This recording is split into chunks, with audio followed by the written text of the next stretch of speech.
గురుజీ ఈ సంవత్సరం గురువు అతిచారంలో ఉన్నాడని అన్నారు, దాని ప్రభావం ఏమన్నా ఉంటుందా? అసలు అతిచారం అంటే తెలుసా? అంటే 3 గ్రహాల్లోకి మారుతున్నాడు ఒకే సంవత్సరంలో అనేది విన్నాను నేను. సింపుల్. అతిచారం అంటే ఫాస్ట్గా వెళ్ళడం. అవును.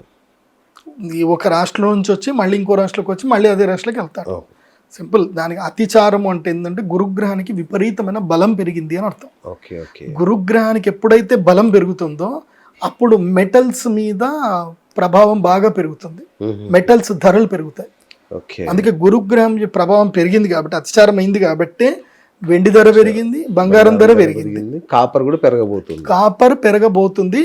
ఈ ఇంకా డిసెంబర్ 27 నుంచి మీరు అది ర్యాలీ స్టార్ట్ అవుతుంది. ఓకే. సో ఎంత తొందరగా మీరు పెట్టుబడి పెట్టుకుంటే అంత మంచిది. ఓ, ర్యాలీ ఉంటుంది, పక్కా ఉంటుంది. ఓకే. కాపర్ ర్యాలీ మంచిగా ఉంటుంది. ఆల్మోస్ట్ ఇప్పుడున్న రేటుకి కాపర్ ర్యాలీ 30% హైక్ అయ్యే అవకాశం ఉంది. అరే అరే సూపర్. కాపర్ ఎప్పటి వరకు కాపర్ ర్యాలీ ఉంటుందంటే ఆల్మోస్ట్ అక్షయ తృతీయ వరకు కాపర్ ర్యాలీ ఉంటుంది. ఈ సంవత్సరము అక్షయ తృతీయ చాలా కీలకం.